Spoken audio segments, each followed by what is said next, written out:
Hello and welcome. My name's Ed Lee and I'm here on New Zealand's South Island to sit down with Sir Russell Coutts, the Olympic champion, 5-time America's Cup winner, and of course now the CEO and co-founder of SailGP, a global championship featuring the world's fastest sail racing.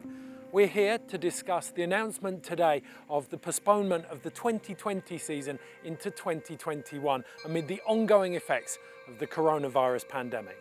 Well, it's quite incredible, isn't it? I mean, you think a little over 8 weeks ago, we were in Sydney running our event, and at that stage, the coronavirus situation was starting to get roots, but nobody expected it to develop the way it's gone. And I think it's important to realise the dramatic impact it's had, to a vast amount of people right across the globe. And that's first and foremost. A little disruption to the sporting calendar in many ways is largely irrelevant.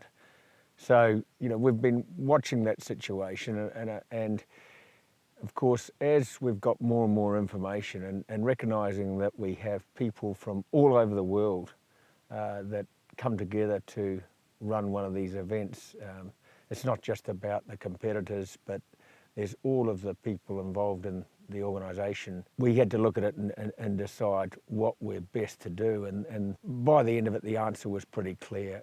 Really, we're better off focusing on some other projects in the interim, and then restarting our league when we hopefully can have more certainty, and also provide a safer environment for both our participants and all of our staff, and all of the people in the communities that we are visiting. That's really was our primary consideration. What happens to the event that took place at the start of the season in Sydney? First of all, Sydney was a fantastic event. We saw amazing growth through Sydney. We had, I think, a 27% increase in our audience, including a 16% increase in our broadcast audience, which was fantastic. I think we had an 83% increase in our social media and our video online views, and a 234% in our social engagement. So incredible growth. And we were really seeing that across all of our multiple platforms. So that was encouraging. And for anyone that attended the Sydney event, you could see that it was a massive step up from the year before. And we're expecting the same for the other events. Even just looking at the ticket sales for San Francisco, it was pretty obvious that it was tracking in a very positive direction. So that growth is really encouraging. But as I said before, we can't really have just Sydney alone as a standalone event. It's got to be connected to a storyline, a reason for being, a championship series. And multiple events is around the world where we are creating regular content is really what our ambition and our goal is. And so we've decided that Sydney event, the results will become null and void, and we will restart our championship season in April of 2021. And that will now span from April through to May the following year, May 2022, which actually opens up a lot more possibilities.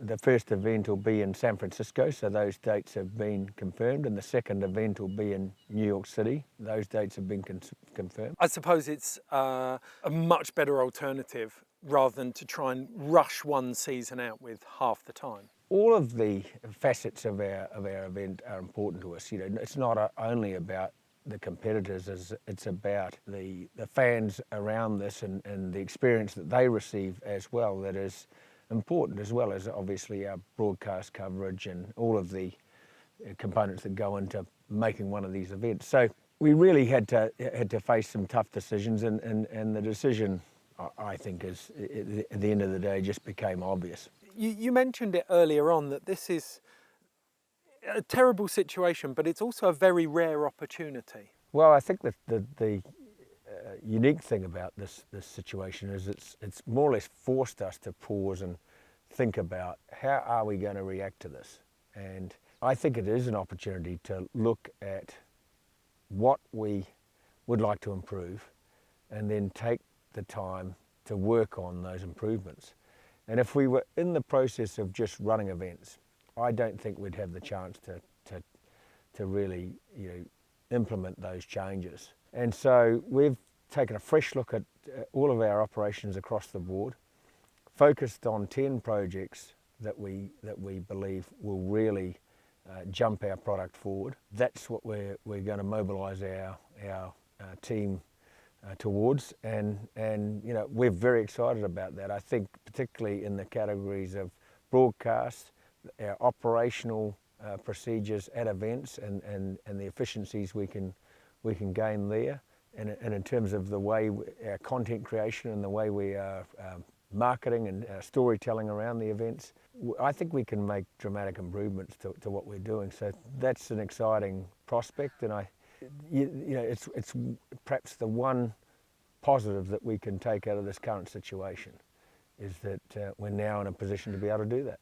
It's such a unique situation in that it's affecting everyone. So it gave you an opportunity, I imagine, to take cues and have a look at the strategies that other sports properties were employing as well. Well, we certainly looked at the other sports properties, and of course some of them are trying to fast track their restart. Whilst we can take lessons from them, we are different. We're a new sports property. We do have other stakeholders, and we consulted them and discussed with them, and they are all largely in agreement with the direction we've taken. But in many ways, we've got more flexibility than a lot of the other established sports brands. So in some ways, we're able to sit back, take stock of the situation, and balance. Well, on the one hand, we've got a considerable amount of uncertainty in trying to run these events, perhaps in a compromised fashion, versus taking control of the situation, developing some projects that we've frankly always wanted to develop but haven't been able to take a pause for this long to really focus on those projects. In other words, create certainty around what we're doing now, and hopefully create more certainty around what we can do in the future. Are there plans to return to Sydney? Well, Sydney, we all know it's a fabulous venue. So we'd like to return. There are actually other options in Australasia that we could consider. But, there's no doubt Sydney's a fantastic venue, and will be among the top of our list of candidates, that's for sure. Okay, between the national teams, you've got more than 40 world-class sailors in this league. What happens to them during this season? Well, it's an unfortunate situation for anyone involved in professional sailing. However, I think our future, looks very bright, because we're going to use this time to actually add more venues to our calendar year, so that when we restart, I think this will be an even better platform. I mean, our goal was always to get to 10 events, and I think over this period we'll step that up, and we'll end up with somewhere between 7 and 10 events when we restart season 2. And I think that's an exciting prospect for the sailors that are involved. We've got to get this right for the future. That's the important thing. And the important thing is that we do have an incredible support from our partners that helps us ensure that the future is stable, and we can, when we do get moving with this, we'll be better and stronger than we were even this year. How does it work, in going into detail with that? How does it work with their contracts this season? We as a league have planned on a pretty intensive training camp in January and February of 2021, where the teams will have an opportunity to come in and train extensively in the F50s. There will be some changes to the boats so that they'll get to practice with those new systems, and one of our aims is to make the racing more competitive, to make the racing even closer than what it's been. And so we're looking at changes to the control systems to allow better control of the boats, and a more accurate ability to fly the boats more consistently, as well as I think improving the equality throughout the fleet. So for example, all of the rudders are being remachined to make sure that they are exactly identical. So a lot of things going on, a lot of things to improve the logistics and the operations around the boats, as well as the performance. Clearly we're now able to finish the light air wing sails, which will be a big bonus when we do get light winds at one of our events. As you said before, these are uncertain times though. How do you adapt a business like this when you're not entirely sure how long the coronavirus pandemic could last and its effects? Well, I think we could make plans, but clearly those plans are going to need to be adaptable. We right now our plan is to restart in April next year, and in terms of running events, and we'll just have to keep monitoring that and working towards that, and hopefully by then things will have stabilised to the extent that we can then restart with confidence and with enough lead-in time to deliver the sort of event that we want to deliver at the standard that we need to deliver it. So yeah, we just need to be, I think, adaptable and make sure that our plans are able to be modified where they need to be. And as I said, as we gain more understanding and more knowledge about how this coronavirus situation will impact things in the future, and for sure it's going to impact things in the future, then we will modify our plans accordingly.